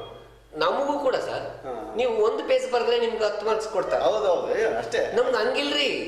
10 ಪೇಜ್ ಭಾರತದ ಚರಿತ್ರೆಯನ್ನು ವಿಶ್ಲೇಷಿಸಿ ವಿಮರ್ಶಿಸಿ 10 ಪೇಜ್ ಗಟ್ಟಲೆ ಬರೆದ್ರು ಕೂಡ ಎಷ್ಟೇ ಬರೀಬೇಕು. ಅದಕ್ಕೆ ಬಹಳ ಸಲ ಹೇಳ್ತಿರ್ತೀನಿ ನಾನು, ವಿಜ್ಞಾನನೂ ಬೇಕೇ ಜಗತ್ತಿಗೆ. ಆದ್ರೆ ಕಲೆ ಐತಲ್ಲ, ಆ ವಿಜ್ಞಾನವನ್ನ ಹೆಂಗ್ ಓದ್ಬೇಕು, ವಿಜ್ಞಾನಿ ಹೆಂಗಿರ್ಬೇಕು ಅನ್ನೋದನ್ನ ಕಲೆ ಕಲಿಸ್ಕೊಡುತ್ತೆ. ಹಂಗೆ ಆರ್ಟ್ಸ್ ಕೂಡ ಮಾಡಿಸ್ಬೇಕು. ಆರ್ಟ್ಸ್ ಅಲ್ಲಿ ಓದಿ ನಮ್ಗೆ ಯಾಕಂದ್ರೆ ಸುಲಭವಾಗಿ ಅಂತ ಯಾಕಂದ್ರೆ ಸರ್ ಅಂದ್ರೆ 1 ಸಾರಿ ಅಥವಾ 2 ಸಾರಿ ಓದಿದ್ರೆ ಮನನ ಆಗುತ್ತೆ. ಮನನ ಆಗಿದ್ದನ್ನ ಇಟ್ಕೊಂಡು PUC ಆದ್ಮೇಲೆ BA PUC ಆರ್ಟ್ಸ್ ತಗೊಂಡು ಚೆನ್ನಾಗಿ ಸ್ಕೋರ್ ಮಾಡೋದು ಸರ್. ಚೆನ್ನಾಗಿ ಸ್ಕೋರ್ ಮಾಡಿದ್ರೆ, ನಾನು ಬಹಳ ಮಧ್ಯಮ ವರ್ಗದ ವಿದ್ಯಾರ್ಥಿಗಳನ್ನೇ 90 ಮೇಲೆ ಪರ್ಸೆಂಟೇಜ್ ತಗೊಂಡ್ರೆ ಕರ್ನಾಟಕ ಸರ್ಕಾರದ ಒಂದು ಅವಕಾಶ ಐತೆ, VA ಜಾಬ್ಸ್ ಕೊಡ್ತಾರೆ ಸರ್. ಹೈಯೆಸ್ಟ್ ಪರ್ಸೆಂಟೇಜ್ DC ಗೆ ಅಧಿಕಾರ ಇರ್ತದೆ, ಅರ್ಜಿ ಹಾಕ್ಬೇಕು, ಯಾವುದೇ ಗಂಧಗಳೇ ಇಲ್ಲ. ಹೈಯೆಸ್ಟ್ ಪರ್ಸೆಂಟೇಜ್ VA ಆಗ್ಬೇಕು. ಒಂದು 20 ವರ್ಷ 21, 22 ವರ್ಷ VA ಆದ್ರೆ ರಿಟೈರ್ಡ್ ಸರ್. ಅದಕ್ಕೊಂದು ಪೂರಕವಾದ ಮಾತು ಹೇಳ್ತೀನಿ ನಾನು. ನಮ್ಮ ವಾರ್ತಾ ವಾಚಿಕೆ ಸಂಗೀತ ಅಂತ ನಮ್ಮಲ್ಲಿ ವಾರ್ತಾ ಓದ್ತೀನಿ, ಅವಳಿಗೆ ಹೈಯೆಸ್ಟ್ ಪರ್ಸೆಂಟೇಜ್ ತಗೊಂಡ್ಲು. ಈಗ ವಿಲೇಜ್ ಅಕೌಂಟೆಂಟು ಚಿಕ್ಕ ವಯಸ್ಸು. ನಾನು ಬಹಳ ಸಲ ಅಂತೀನಿ, ಮಗ ನೀನು ಅಸಿಸ್ಟೆಂಟ್ ಕಮಿಷನರ್ ಅಥವಾ ಡೆಪ್ಯೂಟಿ ಕಮಿಷನರ್ ಆಗಿ ಅಂದ್ರೆ ಇಲ್ಲ ಸರ್, ನಾನು ಡಿವಿಷನಲ್ ಕಮಿಷನರ್ ರಿಟೈರ್ಡ್ ಆಗ್ತೀನಿ ಅಂತಾಳೆ. ಅಂದ್ರೆ ಅಷ್ಟೊಂದು ಓದ್ಬೇಕು ಅಂತ ಅವಕಾಶ ಇದೆ. ಹಾಗಾಗಿ ವಿದ್ಯಾರ್ಥಿಗಳು ಇಲ್ಲಿ ಚೆನ್ನಾಗಿ ಓದ್ಬೇಕು, ಅವನಷ್ಟೇ ಚೆನ್ನಾಗಿ ಓದಿ ಸ್ಕೋರ್ ಮಾಡಬೇಕು. PUC ಸೆಕೆಂಡ್ ಇಯರ್ ಅಲ್ಲಿ ಹೆಚ್ಚು ಅಂಕಗಳನ್ನು ಪಡೆದ್ರೆ ಪೋಸ್ಟ್ ಅಂಡ್ ಟೆಲಿಗ್ರಾಫ್ ಕೂಡ ಇದೆ ಸರ್. ಅದನ್ನು ಹೇಳುತ್ತಿದ್ದೆ, ಪೋಸ್ಟ್ ಅಂಡ್ ಟೆಲಿಗ್ರಾಫ್ ಇದೆ. ನೇರವಾಗಿ ಅಪ್ಲಿಕೇಶನ್ ಹಾಕೋದು, ನೇರ ಕೊಡ್ತಾರೆ, ಒಳ್ಳೆ ಸ್ಯಾಲರಿ ಸೆಂಟ್ರಲ್ನಲ್ಲಿ. ಹಾಗಾಗಿ ಅದು ಒಳ್ಳೆಯದು. ಬೇರೆಯವ್ರು ಆಗ್ಬಾರ್ದು ಅಂತಲ್ಲ, ಮೇಲಿದ್ದವರು ಅವರೆಲ್ಲರೂ ಆಗ್ಬೋದು. PUC ಸೈನ್ಸ್ ಓದ್ಯರಾಗ್ಬೋದು, ಕಾಮರ್ಸ್ ಓದ್ಯರಾಗ್ಬೋದು, ಆರ್ಟ್ಸ್ ಓದ್ಯರಾಗ್ಬೋದು. ಯಾಕಂದ್ರೆ ಉದ್ಯೋಗದ ಅವಕಾಶಗಳನ್ನ ಹೇಳಿದೆ ನಾನು. ಅವ್ರು PUC ಸೈನ್ಸ್ 90 ತೆಗೆದು ಈ ಕಡೆ ಆ ಜಾಗ ಹೋಗಲ್ಲ, ಅವ್ನು ಡಾಕ್ಟರ್ ಹೋಗ್ಬಿಡ್ತಾರೆ ಸರ್. ಹಾಗಾಗಿ ಇವ್ರು ಹೋಗಕ್ಕೆ ಅವಕಾಶ ಐತೆ. ಇವ್ರಿಗೆ ಮಧ್ಯಮ ವರ್ಗ ಸ್ಯಾಲ್ರಿ ಬೇಕು, ನನಗೆ ದುಡಿಬೇಕು, ನನ್ನ ತಂದೆ ತಾಯಿ ಮೆತ್ತಗದಾರ, ದುಡಿಯೋಕ್ಕಾಗಲ್ಲ ಅಂತಂದ್ರೆ ಅವಕಾಶ ಒಳ್ಳೆತದೆ. PUCಯಲ್ಲಿ 90 ಮೇಲೆ ತಗೊಂಡು ಚೆನ್ನಾಗಿ ಓದಿ ಆ ಜಾಬ್ ತಗೊಂಡು ಎಕ್ಸ್ಟರ್ನಲ್ ಬಂದು BA ಓದ್ಬೋದು. ಅವನಲ್ಲಿ ನಿಲ್ಲಿಸ್ಬೇಕಂತಲ್ಲ, ಶಿಕ್ಷಣವನ್ನು ಮುಂದುವರಿಸ್ಬೋದು, ದೂರ ಶಿಕ್ಷಣಗಳು ಅವಕಾಶ ಮುಂದುವರಿಸ್ಬೋದು. ಸೊ ಆರ್ಟ್ಸನ್ನು ಓದಿ PUC ಓದಿ BA ಮಾಡ್ಬೋದು. BA ಮಾಡಿ B.Ed ಮಾಡಿದರೆ ಹೈಸ್ಕೂಲ್ ಶಿಕ್ಷಕ ಆಗ್ಬೋದು. MA ಮಾಡಿ B.Ed ಮಾಡಿದ್ರೆ PU ಕಾಲೇಜ್ ಶಿಕ್ಷಕ ಆಗ್ಬೋದು. MA ಮಾಡಿ ಅದೇ ನೆಟ್ ಸೆಲೆಕ್ಟ್ ಎಕ್ಸಾಮ್ ಪಾಸ್ ಆದರೆ ಡಿಗ್ರಿ ಕಾಲೇಜ್ನಲ್ಲಿ ಉಪನ್ಯಾಸಕರಾಗ್ಬೋದು, ವಿಶ್ವವಿದ್ಯಾಲಯದಲ್ಲಿ ಮಾಡ್ಬೋದು. PhD ಮಾಡಿ ಒಳ್ಳೆಯ ಸಂಶೋಧಕರಾಗಿ ಕನ್ನಡ ಸಾಹಿತ್ಯದಲ್ಲಾಗಿರ್ಬೋದು, ಎಕನಾಮಿಕ್ಸ್ನಲ್ಲಾಗಿರ್ಬೋದು, ಒಳ್ಳೆ ವಿಚಾರಗಳಲ್ಲಿ ನಾವು ಇದಾಗ್ಬೋದು. ಅದು ಒಂದು ಹಂತ ಸರ್. ಸೊ ಇವಿಷ್ಟು ಹಂತದ ಜೊತೆಗೆ ಇವಿಷ್ಟು ಜನ PCMB ಮಾಡಿ ಇಂಜಿನಿಯರ್ ಆದವರಾಗಿರ್ಬೋದು, ಮೆಡಿಕಲ್ ಆಗಿರ್ಬೋದು, BVS ಆಗಿರ್ಬೋದು, BSc ಆಗಿರ್ಬೋದು, ಹಾರ್ಟಿಕಲ್ಚರ್ ಆಗಿರ್ಬೋದು, BCom ಆಗಿರ್ಬೋದು, BA ಆಗಿರ್ಬೋದು, ಇವರೆಲ್ಲರೂ ಕೂಡ IAS ಎಕ್ಸಾಮ್ ಬರಿಬೋದು. IAS ಎಕ್ಸಾಮ್ ಮಾಡಿ ಇವರೆಲ್ಲರೂ ಜಾಬ್ಗಳಿದಾವಲ್ಲ, ಅದರಂತ ಒಂದು ಒಳ್ಳೆ DC ಆಗುವಂಥ ಉದ್ಯೋಗವನ್ನು ಪಡಿ. ಜಿಲ್ಲಾ ಕಲೆಕ್ಟರ್, ಡೆಪ್ಯೂಟಿ ಕಮಿಷನರ್ ಆಗ್ಬೋದು, AC ಆಗ್ಬೋದು, IPS ಮಾಡಿ SP ಆಗ್ಬೋದು. ವಿದ್ಯಾರ್ಥಿಗಳೊಂದು ಛಲ ಇರ್ಬೇಕು ಅಷ್ಟೇ. ನಾನು DC ಆಗ್ಬೇಕು, ನಾನು ರೈತನ ಮಗ, ನಾನು ಮೇಷ್ರ ಮಗ, ನಾನು ಆಗ್ಬೇಕು, ನಾನು ಈ ಭಾಗ ಉತ್ತರ ಕನ್ನಡದಲ್ಲಿ ಬ್ಯಾಕ್ವರ್ಡ್ ಆಗಿ ತೋರ್ಸೋಣ ಅಂತಕ್ಕಂಥ ಛಲ ಇಟ್ಕೊಂಡ್ರೆ ಆಗ್ಬೋದು ಸರ್. IAS IPS ಮಾಡಿ ಎಲ್ಲರೂ ಮೇಲೆ ಹೇಳಿದ್ರೆ ಎಲ್ಲರೂ ಎಂಥ ದೊಡ್ಡ ಕೋರ್ಸ್ ಆಗಿರ್ಬೋದು ಮಾಡ್ಬೋದು. ಅವರೆಲ್ಲರೂ ಕೂಡ AS ಮಾಡ್ಬೋದು, IPS ಮಾಡ್ಬೋದು. ಅದಕ್ಕೆ ತಯಾರಾಗಿ ನಮ್ಮ ಕೈಲಿ ಆಗಲಿಲ್ಲ ಅಂದರೆ KS ಮಾಡ್ಬೋದು, ತಹಸೀಲ್ದಾರ್ ಆಗ್ಬೋದು, AC ಆಗ್ಬೋದು, ಅವೆಲ್ಲ ಆಗ್ಬೋದು ಸರ್. ಅದ್ರ ಜೊತೆಗೆ ಈ ಹಂತ ಅದು BA, BSc, BCom, ಡಾಕ್ಟ್ರು ಯಾರಾದರೂ ಆ ಎಕ್ಸಾಮ್ ಬರಿಬೋದು ಸರ್. ಇದಾದ ನಂತರ ಇದಕ್ಕೂ ನಾನು ರೀಚ್ ಆಗಲಿಲ್ಲ ಅಂದಾಗ ನಾನು ಸಾಕಷ್ಟು ಅವಕಾಶ ನಮ್ಮ ವಿದ್ಯಾರ್ಥಿಗಳ ಮೇಲಿದ್ದವ್ರಿಗೆ ಎಲ್ಲರಿಗೂ ಕೂಡ ಮೆಡಿಕಲ್ ಅವ್ರು ಬಿಟ್ಟು ಉಳಿದವರೆಲ್ಲರೂ ಕೂಡ ಬ್ಯಾಂಕ್ ಕಡೆ ಬರ್ತಾ ಇದ್ದಾರೆ ಸರ್. ಬ್ಯಾಂಕ್ಗಳಲ್ಲಿ ಸಾಕಷ್ಟು ಜಾಬ್ಸ್ ಇದೆ. ಬ್ಯಾಂಕ್ ಎಕ್ಸಾಮ್ ಪಾಸ್ ಆಗ್ಬೇಕಷ್ಟೇ. ಅದು ಒಳ್ಳೆ ಗಣಿತ ಮತ್ತು ಮೆಂಟಲ್ ಎಬಿಲಿಟಿ ಸಾಮರ್ಥ್ಯ ಇದ್ದರೆ ಖಂಡಿತ ಪಾಸ್ ಆಗ್ತಾರೆ. ಬ್ಯಾಂಕ್ಗಳಲ್ಲಿ ಸಾಕಷ್ಟು ಅವಕಾಶ ಜಾಬ್ಸ್ ಇದ್ದಾವೆ. ಈಗ ಅಲ್ಲಿ ಒಳ್ಳೆ ಜಾಬ್ಗಳನ್ನು ಪಡ್ಕೋಬೋದು ಅವರು BCom ಅಂತ ಓದಿ. ಹಾಗೆ ಆ ಓದೋದ್ರೆ ಇದಾವುದು. ಅದೂ ಆಗಲಿಲ್ಲ ಅಂತಂದರೆ ನಮ್ಮ ಸರ್ಕಾರಿ ಇಲಾಖೆಯಲ್ಲಿ FDA ಬರೆದು ಪಾಸ್ ಆಗಿ ಜಾಬನ್ನು ಪಡ್ಕೋಬೋದು, ಅಲ್ಲಿ ಪಡ್ಕೋಬೋದು. ಇದಲ್ಲದೇನೆ ನಾವು ಆಗ್ಲೇ ಹೇಳಿದಂತೆ ಪತ್ರಕರ್ತರಾಗ್ಬೋದು, ಉದ್ಯಮಗಳನ್ನ ಮಾಡ್ಬೋದು, ಹೈನುಗಾರಿಕೆ ಮಾಡ್ಕೋಬೋದು, ಕೃಷಿ ಡಿಪ್ಲೊಮಾ ಮಾಡ್ಕೋಬೋದು ಸರ್. ಇದೆಲ್ಲ ಮಾಡೋದ ಜೊತೆಗೆ ವಿದ್ಯಾರ್ಥಿಗಳಿಗೆ ನನ್ನ ಬೇಡಿಕೆ ಪಾಲಕರಲ್ಲಿ ಅಂದರೆ ಎಲ್ಲರೂ ಕೂಡ ನಾವು ನೌಕರಿಗಾಗಿ ಕಾಲೇಜಿಗೆ ಕಳಿಸುವಂಥ ಮನೋಭಾವ ತೆಗಿಬೇಕು ಸರ್. ಯಾಕೆಂದರೆ ನಾವು ಸುಮಾರು 6 ಕೋಟಿ ಜನ ಕರ್ನಾಟಕದಲ್ಲಿ ಇದ್ದೀವಿ ಅಂದರೆ 6 ಲಕ್ಷ ಸರ್ಕಾರ ನೌಕರಿ ಇದ್ದೀವಿ, ಒಂದು 2 ಲಕ್ಷ ಪ್ರೈವೇಟ್ನಾಗ ನೌಕರಿ ಇದ್ದೀವಿ ಅಂತ. ಹೌದಾ ಸರ್? 8 ಲಕ್ಷ ಅಂದರೆ ಭಾಳ ಕಡಿಮೆ ಪರ್ಸೆಂಟೇಜ್. ಎಲ್ಲರಿಗೂ ನೌಕರಿ ಕೊಡೋಕ್ಕಾಗಲ್ಲ. ಹಾಗಾಗಿ ನೌಕರಿ ಕೊಡೋಂಗೆ ಆಗ್ಬೇಕು ವಿದ್ಯಾರ್ಥಿಗಳು, ನೌಕರಿ ಕೊಡೋರು ಉದ್ಯೋಗದಾರ ಆಗಬೇಕು. ಅವನು ಶಿಕ್ಷಣ ಪಡ್ಕೊಂಡು ಸ್ವಂತ ಬಂದು ಒಂದು ಉದ್ಯಮವನ್ನು ಮಾಡುತ್ತೀನಿ ಅನ್ನೋಂಥ ಮನೋಭಾವನೆ ಬರ್ಬೇಕು. ಯಾಕಂದ್ರೆ ಸರ್ಕಾರದಲ್ಲಿ ಸಾಕಷ್ಟು ಅವಕಾಶಗಳು ಸರ್. ಎಷ್ಟೆಷ್ಟೋ ಸಹಾಯ ಮಾಡ್ತೀವಿ ಯುವಕರಿಗೆ. ಆ ಒಂದು ಯೋಜನೆಗಳನ್ನು ಬಳಸಿಕೊಂಡು ಅವನೊಬ್ಬ ಉದ್ಯಮದಾರ ಆಗುವಂಥ ಕೆಲಸ ಮಾಡೋದು. ಫೈಲ್ ಹಿಡ್ಕೊಂಡು ಆಫೀಸುಗಳಿಗೆ 40 ವರ್ಷದವರೆಗೆ ತಿರುಗಿ ನೌಕರಿ ಸಿಗ್ಲಿಲ್ಲಪ್ಪ ಅಂದಾಗ ಬೇರೆ ಕೆಲಸ ಮಾಡೋ ಬಂದಿಗೆ ಮೊದಲೇ ಹೋಗ್ಬೋದು. ಆ ಸಾಮರ್ಥ್ಯವನ್ನು ವಿದ್ಯಾರ್ಥಿ ಬಳಸಿಕೊಂಡಾಗ ಅವನು ಸ್ವಾಭಿಮಾನ ಬದುಕ್ತಾನೆ, ಜೊತೆಗೆ 4 ಜನಕ್ಕೆ ಮಾದರಿ ಆಗ್ತಾನೆ. ಸಾಕಷ್ಟು ಅವಕಾಶಗಳು ಬೇರೆ ಬೇರೆ ಆಗಲೇ ಹೈನುಗಾರಿಕೆ, ಹೋಟೆಲುಗಾರಿಕೆ ಮತ್ತು ಕೃಷಿಯಲ್ಲಿ ಹೊಸ ಪದ್ಧತಿಗಳನ್ನು ಅಳವಡಿಸಿಕೊಳ್ಳೋದ್ರ ಮುಖಾಂತರ ಡೆವಲಪ್ ಮಾಡ್ಬೋದು ಸರ್. ಅವನೇ 4 ಜನಕ್ಕೆ ನೌಕರಿ ಕೊಡುವಂಥ ವ್ಯಕ್ತಿ ಕೂಡ ಆಗ್ಬೋದು ಸರ್. ಹೌದಲ್ಲ ಸರ್? ಹಾಗಾಗಿ ಇದು ಇಷ್ಟೆಲ್ಲ ಹಂತಗಳನ್ನು ನಮ್ಮ ವಿದ್ಯಾರ್ಥಿಗಳಿಗೆ ಅವಕಾಶ ಇದೆ ಸರ್. ಅವಕಾಶ ಸರಿ. SLCಗೆ ಬರಬೇಕಾದ್ರೆ SLC ಆದ ನಂತರ ಯಾವ ಇಂಪಾರ್ಟೆಂಟ್ ಸರ್ ಅಂದರೆ SLC ಆದ ತಕ್ಷಣ ಅಂದರೆ ನಾವು PUC ಇಷ್ಟೊತ್ತು ಹೇಳ್ಬಿಟ್ಟು ಸರ್. ಹೌದು, ಪಾಲಿಟೆಕ್ನಿಕ್ ಒಂದಿದೆ, diploma courses. Diploma courses is near to engineering. PUCಯಲ್ಲಿ ವಿದ್ಯಾರ್ಥಿಗಳನ್ನು ಕೇಳೋದು, ನಿನಗೆ ಗಣಿತ ಸೈನ್ಸ್ ಇಷ್ಟ ಇಲ್ಲಪ್ಪ, ಇಷ್ಟ ಅಂತಂದ್ರೆ ಅವನು 60 ಮಾರ್ಕ್ಸ್ ತಗೊಳ್ಳ ಸರ್. ಇಷ್ಟ ಇದ್ರೆ ಖಂಡಿತ ಪಾಲಿಟೆಕ್ನಿಕ್ ಅನ್ನು ಮುಗಿಸ್ತಾನೆ. ಅಲ್ಲಿ ಕೆಲವು ವಿದ್ಯಾರ್ಥಿಗಳು ಏನ್ ಮಾಡ್ತಾರೆ ಸರ್ ಅಂದ್ರೆ ಇಂಗ್ಲಿಷ್ ಮೀಡಿಯಂನಾಗ ಇರ್ತದೆ ಪಾಲಿಟೆಕ್ನಿಕ್ ಸೇರಬಾರ್ದು. ನಾನು ಆಕ್ಚುಲಿ PUC ಸೈನ್ಸ್ ಇರೋ ಕೂಡ ಮಾತು ಹೇಳ್ಬೇಕಾಯ್ತು ವಿದ್ಯಾರ್ಥಿಗಳಿಗೆ. ಇಂಗ್ಲೀಷು ಭಾಷೆ ಬೇರೆ, ಓದೋದು ಬೇರೆ ಸರ್. ಮಾತನಾಡಕ್ ನನಗೂ ಇಂಗ್ಲೀಷ್ ಬರಲ್ಲ, ಆದ್ರೆ ಇಂಗ್ಲೀಷ್ನಾಗ BSc MSc ಮಾಡೀನಿ ನಾನು. Instruction is different from talking. ನಾನು ಬಹಳ ವಿದ್ಯಾರ್ಥಿಗಳು ಲಂಡನ್ನಾಗ ಎಲ್ಲರೂ ಇಂಗ್ಲೀಷ್ ಮಾತಾಡೋರು. ಲಂಡನ್ನಾಗ ಎಲ್ಲರಲ್ಲ, ಕಾಯಿಪಲ್ಲೆ ಮಾರೋರು ಮಾಡ್ತಾರ ಅಂದ್ರೆ ಎಲ್ಲರಲ್ಲ ಉಚ್ಚ ಕೂಡ ಮಾತಾಡ್ತಾರೆ, ಅದು ಅವ್ರ ಭಾಷೆ. ಸರಿ, ಈಗ ನಮ್ಮೂರ ಕನ್ನಡ ಮಾತಾಡಿದಾಗ ಅವರು ಇಂಗ್ಲೀಷ್. ಒಂದು ಹಂಪೆ, ಹಂಪೆ ಹೌದು, ಹಂಪಿಯಲ್ಲಿ ಶೇಂಗಾ ಮರ ಮಕ್ಕಳು ಫಸ್ಟ್ ಕ್ಲಾಸ್ ಇಂಗ್ಲೀಷ್ ಮಾತಾಡ್ತಾರೆ. ಹೌದು, ಹಂಪಿಗೆ ಹೋದಾಗ ಎಷ್ಟು ವಿಜಯ ವಿಠಲ ದೇವಸ್ಥಾನ ನೋಡಿದ್ರೆ ಗಾಬರಿ ಆಯ್ತು, ಕಲ್ಲಿನ ರಥ ನೋಡಿದ್ರೆ ಗಾಬರಿ ಆಯ್ತು. ಅಷ್ಟೇ ಮಕ್ಕಳು ಸ್ಟಾರ್ಟ್ ಮಾಡ್ತಾರೆ ಸರ್. ಶೇಂಗಾ ಕೊಡೋದು ಕೂಡ ಇಂಗ್ಲೀಷ್. ಅದಕ್ಕೆ ನೀವು ಹೇಳಿದಾಗೆ ಭಾಷೆನೇ ಬೇರೆ, ಈ ಓದೇ ಬೇರೆ. ಓದೋ ಹೊತ್ತಿನಾಗ ನೀವು ಇಂಗ್ಲೀಷ್ನಾಗ ಓದಿ ಅರ್ಥ ಆಗುತ್ತೆ. ನಮ್ಮ ಮಾತೃಭಾಷೆ ಎಲ್ಲಾದ್ರೂ ಒಳ್ಳೇದು, ಸಂತೋಷ. ಆದ್ರೆ ಇಂಗ್ಲೀಷ್ನಲ್ಲಿ ಇರ್ತದೆ ಅಂತೇಳಿ ಭಯಪಡೋದು ಅವಶ್ಯಕತೆ, ಡಿಪ್ಲೊಮಾ ಭಯಪಡೋ ಅವಶ್ಯಕತೆ. ಯಾಕೆಂದ್ರೆ ಇಂಗ್ಲೀಷ್ನಲ್ಲಿ ಇದ್ದದನ್ನ ನಿಮ್ಗೆ ಅರ್ಥ ಆಗುತ್ತೆ. ನಿಮ್ಮ ಮೈಂಡ್ಗೆ ಹೋದ್ರೆ ಕನ್ನಡದಾಗೆ ನೀವು ಅರ್ಥ ಮಾಡ್ಕೊಬೋದು. ಅರ್ಥ ಆಗೋದು ಮಾತ್ರ ಕನ್ನಡದಲ್ಲೇ ಖಂಡಿತ. ನೀವು ಇಂಗ್ಲೀಷ್ಗಾಗಿ ಭಯ ಬಿದ್ದು ಆ ಕೋರ್ಸ್ಗೆ ಹೋದಾಗ ಬಿಡಬಾರ್ದಪ್ಪ. 1-2 ದಿನ 3 ದಿನ ಅಥವಾ 3 ತಿಂಗಳು ಕಷ್ಟ. ಬರೋದು applied science and applied maths ಅಂತ ಬರುತ್ತೆ. ತುಂಬಾ ಸರಳ ಮೊದಲು ಟಫ್ ಕಾರ್ಡ್ ಸರಳ ಆಗುತ್ತೆ. ಹಾಗಾಗಿ ಅಲ್ಲಿ ಇಂಗ್ಲೀಷ್ ಲಿಟ್ರೇಚರ್ ಅಲ್ಲ, ಇದು ನನಗೆ ಅರ್ಥ ಆಗ್ತಿಲ್ಲ. ಅಲ್ಲಿ ಶೇಕ್ಸ್ಪಿಯರ್ ವರ್ಡ್ಸ್ವರ್ತ್ ಇಲ್ಲ, ಸಹಜವಾದ ಇಂಗ್ಲೀಷ್, ಸರಳ ಇಂಗ್ಲೀಷ್ ಬರುತ್ತೆ. ಅಲ್ಲಿ ಓದ್ಬೋದು. ನಾವೆಲ್ಲ ಕನ್ನಡ ಮಾಧ್ಯಮದಲ್ಲಿ ಬಂದ್ರು ಸಹಿತ ಶ್ರೀನಿವಾಸವರಿಗೆ ಬಂದ್ವಿ. ಹೆಂಗಂದ್ರೆ ಅಲ್ಲಿ ಬೇರೆ ಮಾತಾಡಕ್ ಬರ್ಲಿಕ್ಕಿಲ್ಲ, ಆದ್ರೆ ವಿಷಯ ಓದ್ಬೋದು. ಹಾಗಾಗಿ ಇಂಗ್ಲೀಷ್ ಮೀಡಿಯಂ ಅಂತೇಳಿ ಕನ್ನಡ ಮಾಧ್ಯಮ ವಿದ್ಯಾರ್ಥಿಗಳು English medium PUC science, English medium polytechnic ಅಂತ ಭಯಪಡೋದ ಅವಶ್ಯಕತೆ ಇಲ್ಲ. ಅಲ್ಲಿ ಹೋದ್ಮೇಲೆ ಅಡ್ಜಸ್ಟ್ ಆಗ್ತಾರೆ ಸರ್. ಒಂದು 3 ತಿಂಗಳು ಕಷ್ಟ ಆಗ್ಬೋದು ಅಷ್ಟೇ. ಹಾಗಾಗಿ ಅಲ್ಲಿ 12 ಸಬ್ಜೆಕ್ಟ್ ಇರ್ತಾವ, 14 ಸಬ್ಜೆಕ್ಟ್ ಇರ್ತಾವ ಅಂತ ಭಯಪಡೋದು ಬೇಕಾಗಿದೆ ಸರ್ ಪಾಲಿಟೆಕ್ನಿಕ್. ಯಾಕಂದ್ರೆ ಅವೆಲ್ಲವೂ ರೀಸನಿಂಗ್ ಬೇಸ್ಡ್ ಸಬ್ಜೆಕ್ಟ್ ಸರ್, ಬೇಗ ಅರ್ಥ ಆಗುತ್ತೆ. ಈಗ ಸೆಮ್ ವೈಸ್ ಸರ್, ಮುಟ್ಟಂಗಿಲ್ಲ. ಹಾಗಾಗಿ ಭಯಪಡೋದ ಅವಶ್ಯಕತೆ ಇಲ್ಲ. ಓದಿದ್ರೆ ಒಳ್ಳೆ ಅವಕಾಶ ಪಾಲಿಟೆಕ್ನಿಕ್ ಅಲ್ಲಿ. KEV ಅಲ್ಲಿ JE ಪೋಸ್ಟ್ಗಳು, ಆಟೋಮೊಬೈಲ್ ಅಂತಲ್ಲಿ ಮಾಡಿದ್ರೆ ಇದರಲ್ಲಿ ಡಿಪೋದಲ್ಲಿ ದೊಡ್ಡ ಫ್ಯಾಕ್ಟ್ರಿಗಳಲ್ಲಿ ಅವಕಾಶಗಳಿದ್ದಾವೆ. ಒಳ್ಳೊಳ್ಳೆ ಸ್ಯಾಲರೀಸ್ ಇದ್ದಾವೆ. ಹಾಗಾಗಿ ಪಾಲಿಟೆಕ್ನಿಕ್ ಮಾಡ್ಬೋದು ಸರ್. ಪಾಲಿಟೆಕ್ನಿಕ್ ಒಳ್ಳೇದು.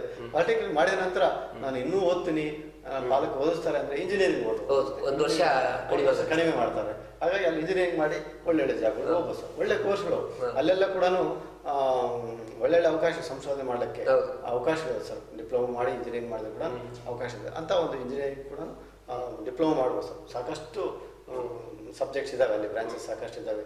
ಎಲೆಕ್ಟ್ರಿಕಲ್ಲು, ಸಿವಿಲ್ಲು, ಆಟೋಮೊಬೈಲು, ಮೆಟ್ಲರ್ಜಿ, ಅದು ಅಂತ ಸಾಕಷ್ಟು 12 ವಿಷಯಗಳಿದಾವೆ.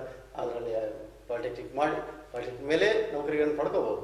ಇಲ್ಲಾಂದ್ರೆ ಇಂಜಿನಿಯರಿಂಗ್ ಓದಬೇಕು. ಇಂಜಿನಿಯರಿಂಗ್ ಹೋದ್ಮೇಲೆ ಆಗಲೇ ಹೇಳ್ತಾ ಸಾಕಷ್ಟು ಅವಕಾಶ ಇದಾವೆ. ITI ಕೂಡ ಹಾಗೆ ಸರ್. ITI ಸರ್, ITI ಒಂದಷ್ಟು ವಿದ್ಯಾರ್ಥಿಗಳಿಗೆ ನಾವು ಕ್ಯೂ ಮಾತೆ ಅಂದರೆ ತುಂಬ ಮಧ್ಯಮ ವರ್ಗ, ನಾನು ವೆರಿ ನೆಕ್ಸ್ಟ್ ನಾನು ಜಾಬ್ ಮಾಡಬೇಕು, ನಮ್ಮ ತಂದೆ ತಾಯಿನ ಸಾಕಬೇಕು, ಮನೇಲಿ ಯಾರೂ ಇಲ್ಲ, ನನಗೆ ಓದೋಕ್ಕಾಗಲ್ಲ ಅಂತ ವಿದ್ಯಾರ್ಥಿಗಳು ITI ಮಾಡ್ಬೋದು ಸರ್. SLC ಪಾಸ್ ಆದವ್ರಿಗೆ ಇದೆ. ಅಲ್ಲಿ ಕೂಡ ಇಂಗ್ಲೀಷ್ ಇರ್ತತೆ ಅನ್ನೋದು ಕೆಲವರು ಭಯ ಐತೆ ಸರ್. ಇಂಗ್ಲೀಷೇ ಇರ್ತದೆ ITI-ನಲ್ಲಿ, ಕನ್ನಡದಲ್ಲಿ ಇಲ್ಲ. ಮಾಡ್ಬೇಕು, ಅದನ್ನ ಮಾಡ್ಬೋದು ಸರ್. ಭಾಳ ಕಷ್ಟ ಇಲ್ಲ. ನಮ್ಮವ್ರು ಮಾಡಿಲ್ಲ, ಅಷ್ಟು ವರ್ಷ ಮಾಡಿಲ್ಲ. ಮಾಡಿದ್ರೆ ಭಾಳ ಚರ್ಚೆ ಮಾಡಬೇಕು. ಮಾಡಿದ್ರೆ ಭಾಳ ಅನುಕೂಲ ಆಗ್ತದೆ. ITI ಸೇರಿಬಿಟ್ರೆ ಇವತ್ತು ಎಷ್ಟೋ ಕೆಲಸಗಳನ್ನ ಇಂಜಿನಿಯರ್ ಮಾಡಲ್ಲ ಸರ್, ITI ವಿದ್ಯಾರ್ಥಿಗಳು ಮಾಡಲ್ಲ ಸರ್. ನಾವು BE ಮಾಡಿ ಎಲೆಕ್ಟ್ರಿಕಲ್ ಇಂಜಿನಿಯರಿಂಗ್ ಮಾಡೋದು ಸಹಿತ ನಮ್ಮನೆ ಕರೆಂಟ್ ಹೋದ್ರೆ ಎಲೆಕ್ಟ್ರಿಷಿಯನ್ ಕರೀತಾರೆ. ITI ಮಾಡಿ ಸಹಿತ ಎಲೆಕ್ಟ್ರಿಷಿಯನ್ ಕಂಪೈರು ಕಿಚನ್ ಕೆಕೆಂಡ್ ಮಾಡೋದು ಅಂದ್ರೆ ಅವನೇ ಎಕ್ಸ್ಪರ್ಟ್. ಆಕ್ಚುಲಿ ಪ್ರಾಕ್ಟಿಕಲಿ ನೀಡ್ ಇದೆ, ಹೌದಾ ಸರ್? ITI ಮಾಡಿ ನಾನು ಭಾಳ ಮಂದಿ ವಿದ್ಯಾರ್ಥಿಗಳು ಹೇಳ್ತೀನಿ, ನನ್ನ ಹತ್ರ PUC ಬಂದು ಸೇರಿರ್ತಾರೆ ಹುಡುಗರು, ಫೇಲ್ ಆಗ್ಬಿಡ್ತಾರೆ ಫಸ್ಟ್ ಇಯರ್. ಅವ್ರ ಪಾಲಕರು ಬರ್ತಾರೆ, ಹೆಂಗ್ ಮಾಡೋದು ಸರ್ ಅಂತಾರೆ. ಹೆಂಗ್ ಮಾಡೋದಲ್ಲ, ಅವನಿಗೆ ಓದಕ್ಕಾಗಲ್ಲ. ಅದಕ್ಕಾಗಿ ನೀವು ಕಷ್ಟಪಡ್ಬೇಡ್ರಿ, ITI ಸೇರಿಸ್ರಿ. ಅವ್ನು ಸ್ವಂತ ಉದ್ದಿಮೆದಾರ ಆಗ್ತಾನೆ. ಇವತ್ತು ಮನೆಗಳು ಕಟ್ತಾರೆ ಸರ್. ಎಲೆಕ್ಟ್ರಿಕಲ್ ಕಲ್ತು ಹುಡುಗ ಒಂದು ಮನೆಗೆ ಎಲೆಕ್ಟ್ರಿಕಲ್ ಹಾಕಿದ್ರೆ ಈಗ ದುಡ್ಡು ಬರುತ್ತೆ. 70,000-60,000 ಗುತ್ತಿಗಿಡ್ತಾರೆ ಸರ್. ಅವ್ನು ಬರೋದು ITI ಹುಡುಗ ಎಂಡಿಂಗ್ ಬರ್ತಾನೆ ಸರ್, ಸ್ಟಾರ್ಟಿಂಗ್ ಬರ್ತಾನೆ. ಹಾಗಾಗಿ ನಾನು 4 ಮಂದಿ ಉದ್ಯೋಗ ಕೊಡ್ತೀರಿ, ನೀವೇ ದುಡ್ತೀರಿ. ಸರ್ಕಾರಕ್ಕೆ ಅಪ್ಲಿಕೇಶನ್ ಹಾಕಿ ತಿರ್ಗಾದು, ಎಲ್ಲರೂ ತಿರ್ಗಾಡ್ಕೊಂತೀವಿ. ಸರ್ಕಾರ ಎಲ್ಲಿಂದ ಕೊಡಕಂತ, ಸರ್ಕಾರ ಎಲ್ಲಿರ್ತ? ಹೌದಲ್ಲ ಸರ್? ಎಲ್ಲರಿಗೆ ಸಮಾಜ ಸೇವೆ ಅದು, ಇಂಟರ್ನ್ ಸೇವೆ ಸರ್. ನಮ್ದು ಶ್ರಮ ಆಗ್ತಾನೆ, ಇಲ್ಲ ಅಂತಲ್ಲ, ಜೊತೆಗೆ ಸೇವೆ ಕೂಡ ಆಗ್ತದೆ. ಒಂದು ಒಬ್ಬ ಎಲೆಕ್ಟ್ರಿಷಿಯನ್ ಇಲ್ಲ ಅಂದ್ರೆ ಎಷ್ಟು ಕಷ್ಟ ಆಗ್ತದೆ. ಹಳೆ ಕಾಲದ ನಮ್ಮೂರ ತಾಳಿ ಕಟ್ಸಕ್ಕೆ ಬ್ರಾಹ್ಮಣರಿಲ್ಲ, ಜೋಯಿಸ್ರಿಲ್ಲ ಅಂತ ಅಂದ್ರೆ ಇವತ್ತು ಎಲೆಕ್ಟ್ರಿಷಿಯನ್ ಇಲ್ಲ ಅಂದ್ರೆ ಕಷ್ಟ ಆಗುತ್ತೆ. ಅಷ್ಟು ನೀಡ್ ಐತೆ ಸರ್. ಎಲ್ಲ ಎಷ್ಟೋ ಸಮಸ್ಯೆಗಳಾಗೋದು ತಪ್ಪಿಸ್ತಾರೆ ಎಲೆಕ್ಟ್ರಿಷಿಯನ್. ಹಾಗಾಗಿ ಈ ಎಲೆಕ್ಟ್ರಿಷಿಯನ್ ಆದರೆ ಸಾಕಷ್ಟು ಅವಕಾಶ ಸರ್ಕಾರದಲ್ಲಿದ್ದಾವೆ. ಆಮೇಲೆ KSRTC KVಯಲ್ಲಿ ಹೌದಲ್ಲ ಸರ್, ಫ್ಯಾಕ್ಟ್ರಿಗಳಲ್ಲಿ IT ಆದವರಿಗೆ ಸಾಕಷ್ಟು ಅವಕಾಶ, ಫ್ಯಾಕ್ಟ್ರಿಗಳಲ್ಲಿ ಸಾಕಷ್ಟು ಅವಕಾಶ IT. ಯಾಕಂದ್ರೆ ಮಿಷನ್ ಬಿಟ್ರೆ IT ಆದವರೇ ಅಲ್ಲಿ ವ್ಯಕ್ತಿಗಳು ಇಲ್ಲ. ಬಹಳ ಕಡೆಗೆ ಸರ್ ಪಾಲಿಟೆಕ್ನಿಕ್ ಆದ್ರೆ ನೌಕರಿ ಕೊಡಲ್ಲ ಸರ್, ಕಡಿಮೆ. IT ಆಗತ್ತೆ ಅಂದ್ಬಿಟ್ಟು ಡೈರೆಕ್ಟ್ ಯಾಕಂದ್ರೆ ಲೇತ್ ಮಷೀನ್ ಮೇಲೆ ಅಷ್ಟು ಪರ್ಫೆಕ್ಟ್ ಆಗಿ ಮಿಷನ್ ಬಿಟ್ಟು ಇವನೇ ಸರ್ ಅಲ್ಲ ಓನರ್ಗೆ ಆಧಾರ. ಹೌದು, ಈ ಇಂಜಿನಿಯರ್ ಬಂದು ಹೇಳುವಾಗ ಅದು ದೊಡ್ಡದಲ್ಲ, ಬೇಸಿಕಲಿ ವರ್ಕ್ ಮಾಡೋಣ. ಹಾಗಾಗಿ ಸಾಕಷ್ಟು ಅವಕಾಶಗಳಿದೆ. ನಾವು ಇಲ್ಲಿ ನಾನು ಆಗಲೇ ಹೇಳಿದಂತೆ ವೇತನದನ್ನು ಇಟ್ಕೊಂಡು ನೋಡೋದಂತಲ್ಲ, ಒಂದು ಕೆಲಸ ಅಂತೂ ಸಿಗ್ತದೆ, ಜೀವನವನ್ನು ಮಾಡ್ಬೋದು. ಈ ಎಲ್ಲ ದೃಷ್ಟಿಯಲ್ಲಿ ಎಲ್ಲ ಕೋರ್ಸ್ಗಳನ್ನ ಓದ್ಬೇಕಾದ್ರೆ ವಿದ್ಯಾರ್ಥಿಗಳು ಏನು ಮಾಡ್ಬೇಕಂದ್ರೆ, ನಾವು ನಮ್ಮ ಸಾಮರ್ಥ್ಯಕ್ಕೆ ನಮ್ಗೆ ಇಷ್ಟವಾಗ್ತಕ್ಕಂಥ ಓದನ್ನು ಓದಿ ಆ ಜಾಬನ್ನು ಮಾಡಬೇಕು ಮತ್ತು ಸರಳವಾದ ಜೀವನವನ್ನು ಮಾಡಬೇಕನ್ನೋಂಥ ಮನೋಭಾವನೆ, ಸಿಂಪಲ್ ಲೈಫ್ ಲೀಡ್ ಮಾಡುವಂಥ ಮನೋಭಾವನೆ ಎಲ್ಲ ವಿದ್ಯಾರ್ಥಿಗಳು, ಇಲ್ಲಿ ಹೇಳ್ತಕ್ಕಂಥ ಎಲ್ಲ ವಿದ್ಯಾರ್ಥಿ ಅಂದ್ಕೊಂಡ್ರೆ ನಾವು ಸುಖವಾಗಿರ್ತೀವಿ ಸರ್. ಇಲ್ಲಾಂದ್ರೆ ಇನ್ನೊಬ್ಬರನ್ನು ನೋಡಿ ನಾವು ಬದುಕಕ್ಕಾಗಲ್ಲ, ಅದನ್ನ ಅಂತಸ್ತಿಗೆ ನಾವು ರೀಚ್ ಆಗಲ್ಲ. ಆ ಮನೋಭಾವನ ಪಾಲಕರು, ಶಿಕ್ಷಣ, ನಾವೆಲ್ಲರೂ ಸೊಸೈಟಿಯಲ್ಲಿ ಇದು ಮಾಡೋದು ಸರ್. ಅವಾಗ ಏನಾಗ್ತದೆ, ಸ್ವಸ್ಥ ಸಮಾಜವನ್ನು ನಿರ್ಮಾಣಕ್ಕೆ ಸಾಧ್ಯ ಆಗ್ತದೆ. ಶಿಕ್ಷಣದ ಕೊನೆಯ ಉದ್ದೇಶ, ನಾವು ಇಷ್ಟೊತ್ತು ಮಾತಾಡಿದ ಸಹಿತ ಶಿಕ್ಷಣದ ಕೊನೆಯ ಉದ್ದೇಶ ಅಲ್ಟಿಮೇಟ್ ಗೋಲ್ ಅಂದ್ರೆ ಹ್ಯಾಪಿ, ಸಂತೋಷವಾಗಿರ್ಬೋದು. ಏನು ಓದ್ತು ಸಂಬಂಧ ಅಲ್ಲ, ಸಂತೋಷವಾಗಿ ನೀನಿರು, ಸಮಾಜವನ್ನು ಸಂತೋಷವಾಗಿರ್ಬೋದು. ಅದಿಲ್ಲದೆ ಹೋದ್ರೆ ಈ ಸರ್ಕಾರ ಇಷ್ಟು ದುಡ್ಡು ಖರ್ಚು ಮಾಡಿ ಶಾಲೆ ಕಟ್ಟಿ ಮೇಷನ್ ಕೊಟ್ಟು ಸಂಬಳ ಕೊಟ್ಟು ಮಾಡಿದ್ದು ವೇಸ್ಟ್ ಆಗ್ತದೆ. ಹಾಗಾಗಿ ವಿದ್ಯಾರ್ಥಿಗಳಲ್ಲಿ ಮೊದಲು ನೀನು ಇಷ್ಟಪಟ್ಟು ಸಬ್ಜೆಕ್ಟ್ ಅನ್ನು ಓದು, ಇಷ್ಟಪಟ್ಟ ವೃತ್ತಿಯನ್ನು ಮಾಡು, ಸಮಾಧಾನವಾಗಿರು, ಸರಳವಾದ ಜೀವನ ಬಾಳುವಂಥದ್ದು ದುಡಿಯುವಂಥದ್ದೇ ಕೆಲಸ. ಇನ್ನೊಂದು ಕೊನೆಯ ವಿಷಯ ಸರ್ ನಿಮಗೆ. ಸರ್, ಬಹುಶಃ ಈಗಾಗಲೇ SLC PUC ಬಂದ್ಬಿಟ್ಟಿರುತ್ತೆ ಫಲಿತಾಂಶ. ಸರ್, ಸುಮಾರು 2 ದಶಕಗಳ ಕಾಲ ನೀವು ವಿದ್ಯಾರ್ಥಿಗಳೊಂದಿಗೆ ಒಡನಾಡಿದ್ದೀರಿ. ಎಲ್ಲ ವಿದ್ಯಾರ್ಥಿಗಳ ಮನೋವಿಜ್ಞಾನವನ್ನು ಕೂಡ ಗೊತ್ತಿದೆ. ಈಗ ಏನಾಗುತ್ತೆ ಸರ್, ಚಿಕ್ಕ ವಿಷಯಕ್ಕೆ ಫೇಲ್ ಆಗಿದೆ ಅಂತೇಳಿ ಮಕ್ಕಳು ಆತ್ಮಹತ್ಯೆ ಕಡೆ ಜಾರ್ತಾರೆ. ಪ್ರತಿ ವರ್ಷ ಪತ್ರಿಕೆಗಳು ಅಂತ ದುರ್ಬಲ ಮನಸ್ಸಿನ ವ್ಯಕ್ತಿಗಳಿಗೆ ವಾಹಿನಿ ಮುಖಾಂತರ ತಾವೇನು ಹೇಳಕ್ಕೆ ಇಷ್ಟಪಡ್ತೇವೆ ಸರ್? ನಾನು ಒಂದು ಹೇಳ್ತೀನಿ, ಬಹಳ ವಿದ್ಯಾರ್ಥಿಗಳಿಗೆ ನಾನು ಉದಾಹರಣೆ ಹೇಳ್ತಿರ್ತೀನಿ. ಪರೀಕ್ಷೆ ಅಂಕಗಳು ನಮ್ಮ ವ್ಯಕ್ತಿತ್ವನ ಡಿಸೈಡ್ ಮಾಡಲ್ಲ. ಯಾಕೆ ಅಂತಂದ್ರೆ ಶಿವರಾಮ್ ಕಾರಂತರು PUC ಫೇಲ್ ಆಗಿದ್ದಾರೆ, ಹೌದಾ? ಅವ್ರ ಪುಸ್ತಕಗಳನ್ನ ಎಷ್ಟೋ ಜನ ಇವತ್ತು PhD ಮಾಡ್ತಾ ಇದ್ದಾರೆ. ಹೌದಾ? ಬುದ್ಧಿವಂತಿಕೆ ಬೇರೆ, ಮಾರ್ಕ್ಸ್ ಬೇರೆ. ನಮಗೆ ಯಾವತ್ತೋ ಒಂದು ಪದ್ಧತಿ ಇಟ್ಬಿಟ್ರೆ ಮಾರ್ಕ್ಸ್. ರಾಷ್ಟ್ರಗೀತೆ ಬರೆದ Rabindranath Tagore SLC fail, pass ಆಗಲೇ ಇಲ್ಲ ಕೊನೆಯವರೆಗೂ. Non matric Tagore. ಹಾಗಾಗಿ marks can't decide our everything. Marks ಯಾವುದೋ ಒಂದು ಕಾಲದಾಗ ಮಾಡಿಬಿಟ್ರ, ಪರೀಕ್ಷೆ ಅಂತ ಮಾಡಿಬಿಟ್ರೆ ಏನೋ ಇರಬೇಕು, ಆದ್ರೆ ಓದೇ ಬೇರೆ, ಮಾರ್ಕ್ಸ್ ಬೇರೆ ಸರ್. ಹಾಗಾಗಿ ಮಾರ್ಕ್ಸ್ನಿಂದ ವಿದ್ಯಾರ್ಥಿಗಳು ಚೆನ್ನಾಗಿ ಬದುಕ್ತಾರೆ ಅಂತ ಹೇಳಕ್ಕಾಗಲ್ಲ ಸರ್. ಹಾಗಾಗಿ ವಿದ್ಯಾರ್ಥಿಗಳಲ್ಲಿ ಮನವಿ ಮಾಡ್ಕೊಂಡ್ರು ಏನಂತಂದ್ರೆ, ವಿದ್ಯಾರ್ಥಿಗಳು ಫೇಲ್ ಆದ್ರೆ ಬದುಕು ಮುಗಿತ ಅಂತ, ಇದು ಜಸ್ಟ್ ಒಂದು ಪಾರ್ಟ್ ಅಷ್ಟೇ. ಆಮೇಲೆ ಪೂರಕ ಪರೀಕ್ಷೆ ನಾವೆಲ್ಲ ಚಿಕ್ಕವರಿದ್ದ ಸರ್, ಫೇಲ್ ಆದ್ರೆ 1 ವರ್ಷ ಮನೆಗೆ ಇರ್ತಿದ್ವಿ. ಈಗ ಹಂಗಲ್ಲ, ನೆಕ್ಸ್ಟ್ ಜೂನ್ಗೆ ಪೂರಕ ಪರೀಕ್ಷೆ ಮತ್ತೆ ಪಾಸ್ ಆಗ್ಬೋದು, ಮತ್ತೆ ಬರೋದು. ಕೊನೆಗೆ ಫೇಲೇ ಆಗಿ ಏನು ನೋಡುವುದೈತಿ ಅದ ಊರಿಗಿಂತ ಚೆನ್ನಾಗಿ ಬದುಕಿ ತೋರಿಸ್ತಾರೆ. ಹೌದಾ ಸರ್? ನಾವು ಆ ಕ್ಷೇತ್ರದಾಗ ಸಕ್ಸಸ್ ಆಗಿಲ್ಲ. ಶ್ರೀನಿವಾಸ ರಾಮಾನುಜನ್ ದೊಡ್ಡ ಗ್ರೇಟ್ ಗಣಿತಶಾಸ್ತ್ರಜ್ಞ, ಅವರು ಫೇಲ್ ಆತಾರ ಬಿಕಾಸ್ ಆಫ್ ಅವ್ರು ಬರೆದ ಪ್ರಶ್ನೆಗಳಿಗೆ ಕೊಟ್ಟಿರ್ತಕ್ಕಂಥ ಪ್ರಶ್ನೆ ಉತ್ತರ ಬರೆದಿರೋದು ಅವ್ರಿಗೆ ಅರ್ಥ ಆಗಿರಲ್ಲ. ತೆಗಿಸ್ತಾರ, ಯಾಕೆ ಫೇಲ್ ಮಾಡಿದ ಅನ್ನೋದು ಇಲ್ಲ ಹಿಂಗೂ ಮಾಡ್ಬೋದು ಅಂತ ತೋರಿಸ್ಕೊಡ್ತಾರೆ. ಹೌದಲ್ಲ ಅಂತ ಪಾಸ್ ಮಾಡ್ತಾರೆ. ಆದ್ರೆ ಇಂಗ್ಲಿಷ್ನ ಫೇಲ್ ಆಗ್ತಾರ ಅವ್ರು. ಫೇಲ್ ಅಂದ್ರೆ ದಡ್ಡ ಅಂತಲ್ಲ, ದೊಡ್ಡ ವಿಜ್ಞಾನ, ಗಣಿತಜ್ಞ. 3000 ಥಿಯರಮ್ಗಳನ್ನ ಗಣಿತ ರೂಪಕ್ಕೆ ಕೊಟ್ಟರು. ಹೌದಲ್ಲ ಸರ್? ಫೇಲ್ ಶಿವರಾಮ್ ಕಾರಂತರು ಅವರಂತರ ಮಾರ್ಗದರ್ಶನ ತೆಗೆದುಕೊಳ್ಬೇಕು. ಫೇಲ್ ಆಗೋದು ಸಮಸ್ಯೆ ಅಲ್ಲ, ಅದನ್ನು ಅಧಿಗಮಿಸ್ಬೇಕು, ನಾವು ಮೇಲ್ ಬರಬೇಕು. ಆಮೇಲೆ ಫೇಲ್ ಆಗಕ ಕಾರಣ 1000 ಇರ್ಬೋದು ಸರ್. ವಿದ್ಯಾರ್ಥಿಗಳನ್ನ ಫೇಲ್ ಆದ್ರೆ ಫೀಲ್ ಆಗಿ ಮಾಡುವಂಥದ್ದು ಬಹುತೇಕ ಪಾಲಕರು. ಅದೇ ಪಾಲಕರಿಗೆ ನಾವು ಮನವಿ ಮಾಡಿಕೊಳ್ಬೇಕಾಗುತ್ತೆ. ಹಾಗಾಗಿ ಪಾಲಕರು ಮಕ್ಕಳಿಗೆ ಧೈರ್ಯ ಕೊಡಬೇಕು. ಹೌದು, ಶಿಕ್ಷಣವೇ ಫೈನಲ್ ಅಲ್ಲ. ಹೌದು, ಇವೊಂದು 40 ವರ್ಷದ ಕೆಳಗಡೆ ಶಿಕ್ಷಣ ಇಲ್ದವರೇ ಜಾಸ್ತಿ ಜನ ಇದ್ರು. ಬಹಳ ಸ್ವಸ್ಥವಾಗಿತ್ತು, ಸುಖಿಯಾಗಿತ್ತು. ಇವತ್ತು ನಾವು ಜಾಸ್ತಿ ಶಿಕ್ಷಣ ಕೊಟ್ಟು ನಾವೇನ್ ಜಾಸ್ತಿ ಸುಖ ಮಾಡಿಲ್ಲ. ಹಾಗಾಗಿ ಇನ್ನ ರೋಗಗಳು ಜಾಸ್ತಿ ಮಾಡ್ಕೊಂಡು ಇನ್ನ ಅಸ್ವಸ್ಥ ಸಮಾಜ ನಿರ್ಮಾಣ ಮಾಡಿದ್ದೀವಿ. ಹಾಗಾಗಿ marks is not final. Knowledge ಒಳ್ಳೆ, ನನ್ನ ಮಗ ಒಳ್ಳೆನಾಗೇನೇ ಇಲ್ಲ. ನೀವು ಅಕಸ್ಮಾತ್ ನಿಮ್ಮ ಮಗ ಕೆಟ್ಟೋಗೇನ ಅಂತಂದ್ರೆ ಚಿಂತೆ ಮಾಡಿ, ಮಾರ್ಕ್ಸ್ ಕಡಿಮೆ ಫೇಲ್ ಆಗಿದ್ರೆ ಚಿಂತೆ ಮಾಡಬೇಕಾದ ಸಮಯ ಇದೆ. ಅವ್ನು ಬೇರೆ ಕ್ಷೇತ್ರದಲ್ಲಿ ಸಾಧನೆ ಮಾಡ್ತಾನೆ, ಸಾಕಷ್ಟು ಸಾಧನೆ ಮಾಡಕ್ಕೆ ಅವಕಾಶ ಇದೆ. ಫೇಲ್ ಆದವನ್ನ ನಾವು ಬೆನ್ನು ತಟ್ಟಬೇಕು. ನೀನು ಸ್ವತಃ ಶ್ರಮ ಹಾಕಿಯ ಆಗಿಲ್ಲ, ಇನ್ನೊಂದ್ಸರಿ ಪ್ರಯತ್ನ ಮಾಡ, ಅದಿಲ್ಲಂದ್ರೆ ಬೇರೆ ಅವಕಾಶ ಇದೆ ಅನ್ನೋಂಥದ್ದು. ಆತ್ಮಹತ್ಯೆ ವಿಚಾರಕ್ಕೆ ಬಂದ ಸರ್ ನನ್ನ ಮನವಿ ಏನಂತಂದ್ರೆ, ಆತ್ಮಹತ್ಯೆ ಅನ್ನೋದು ವಿಚಾರಗಳು ಒಂದು ದಿನಕ್ಕೆ ಬರಲ್ಲ ಸರ್. ಅವು ಪಾಲಕರು ಸಮಾಜ ಮೊದಲಿನಿಂದ ಹೇಳಿ ಹೇಳಿ ಹೇಳಿ ಇದು ಸಮಾಜದಲ್ಲಿ ಅದೇನೋ ಒಂದು ಅನಿಷ್ಟ ಪದ್ಧತಿ ಫೇಲ್ ಆಗೋದನ್ನು ಅಂತ ಮನೋಭಾವ ಹೊಂದಿರೋದ್ರಿಂದ ಎರಡೇ ಇರೋದು ಸರ್, ಪಾಸು ಫೇಲ್ ಆಗೋದು ಅಷ್ಟೇ ಅಲ್ಲ ಅವಕಾಶ. ಫೇಲ್ ಆದರೆ ಅದೊಂದು ದೊಡ್ಡ ಅಪರಾಧ ಅಲ್ಲ. ಹಾಗಾಗಿ ಆತ್ಮಹತ್ಯೆ ಅದಕ್ಕೆ ಆನ್ಸರು ಅಲ್ಲ, ಹೌದಾ ಸರ್, ಪರಿಹಾರ ಅಲ್ಲ. ಹಾಗಾಗಿ ಅದು ತುಂಬ ದಡ್ತನದ ಕೆಲಸ ಆಗ್ತದೆ ಸಮಾಜಕ್ಕೆ. ಆ ವಿದ್ಯಾರ್ಥಿಗಳು ಬೇಕು ನಮಗೆ.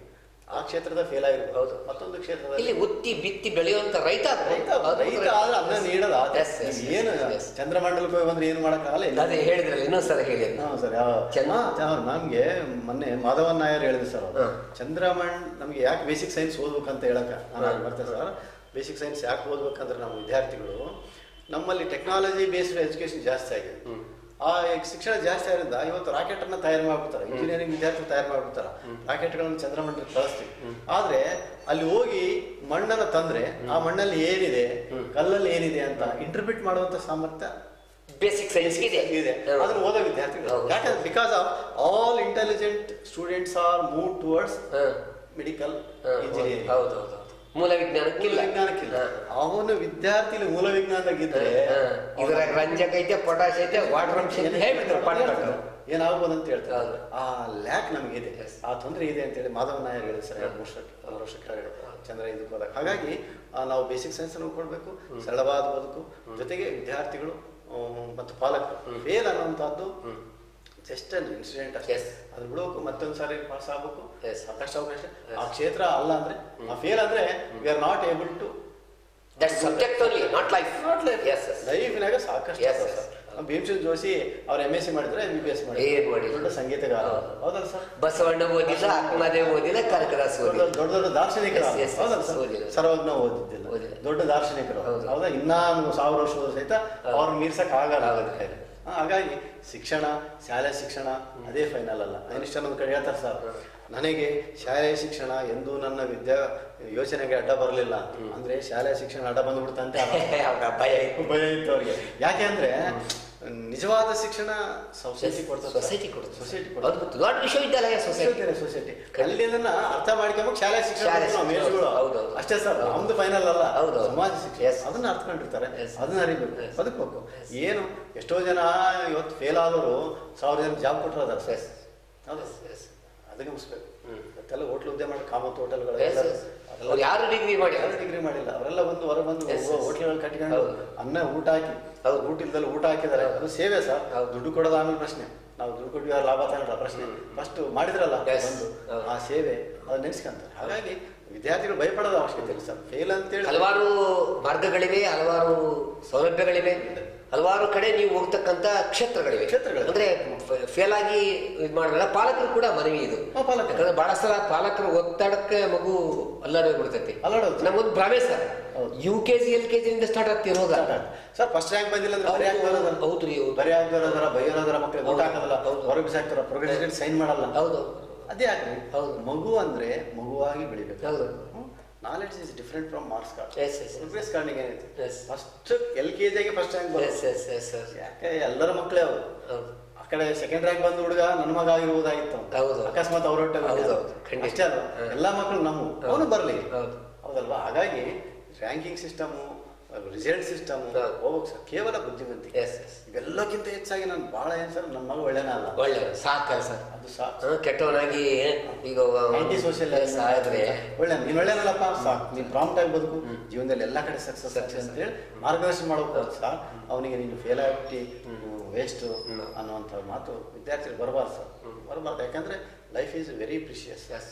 ಜೀವನ ಮತ್ತೆ ಬರಲ್ಲ. ಹಾಗಾಗಿ ಅವನಿಗೆ ಏನಾದ್ರೂ ಮಾಡ್ಬೋದು. ಎಷ್ಟೋ ಜನ ಶಾಲೆ ಓದೋದು, ಥಾಮಸ್ ಅಲ್ವಾ ಎಡಿಸನ್ ಶಾಲೆಗೆ ನೀನು ಇವರು ಅನ್ಎಲಿಜಿಬಲ್ ಶಾಲೆ ಹೊರಗೆ ಕಳ್ಸಿರ್ತಾರೆ ಸರ್. ತಾಯಿ ಕರ್ಕೊಂಡ್ಬಂದು ಓದಿಸ್ತಾರೆ. 150 ಸಂಶೋಧನೆ ಜಾಸ್ತಿ, 150ಕ್ಕಿಂತ ಹೆಚ್ಚು ಸಂಶೋಧನೆ. ತಾಯಿ ಕರ್ಕೊಂಡ್ಬಂದು ನಾನು ಜಾಣನ್ ಮಾಡ್ತೀನಿ, ನನ್ನ ಮಗನ ಬೇಕಾಗಿರಿ ಅಂತೇಳಿ ಜಾಣನ್ ಮಾಡಿದ್ರಲ್ಲ ಸರ್. ಹಾಗಾಗಿ ಅದು ಏನಿಲ್ಲ, ರಿಸಲ್ಟ್ ಅಲ್ಲ. ರಿಸಲ್ಟನ್ನ ನಾವು ಯಾವತ್ತೂ ಲೆಕ್ಕ ತಗೋಬಾರ್ದು. ಮಗು ನೀನು ಒಳ್ಳೆನು, ಚೆನ್ನಾಗಿರು, ನೀನು ಮಾಡ್ತೀವಿ ಅನ್ನುವಂಥ ಬೆನ್ನು ತಟ್ಟ ಸಂಕಲ್ಪ ಕೊಡಬೇಕು. ಮಾಡದೆ ಹೋದ ಸಹಿತ ನನ್ನ ಮಗ ಅವನು ಎಷ್ಟಾಗ್ತಾನೆ ಅಷ್ಟೇ ಮಾಡಿ ಅಂತ ಮಾಡಿದರೆ ಅವನು ಒಳ್ಳೆ ಸಾಧನೆ ಮಾಡ್ತಾನೆ, ಅವನು ಚೆನ್ನಾಗಿರ್ತಾನೆ ಅಂತಕ್ಕಂಥದ್ದು ಮಕ್ಕಳಲ್ಲಿ ತುಂಬೋದು ಸರ್. ಆ ಮನೋಭಾವನೆ ಬರಬೇಕು ವಿದ್ಯಾರ್ಥಿಗಳಲ್ಲಿ. ಫೇಲು ಈಸ್ ನಾಟ್ ರಿಸಲ್ಟ್, ಅದು ನಮ್ಮ ವ್ಯಕ್ತಿತ್ವದ ರಿಸಲ್ಟ್ ಅಲ್ಲ. ಆ ಮಾರ್ಕ್ಸ್ ಕಾರ್ಡು ಆ ಪತ್ರಿಕೆ ರಿಸಲ್ಟ್ ಅದು ಅಷ್ಟೇ. ಅದು ಅವತ್ತಿಗೆ ಬಿಡ್ತದೆ ಅಷ್ಟೇ. ಒಂದು ಸಿನಿಮಾ ತೆಗಿತಾನೆ ಡೈರೆಕ್ಟ್ರು,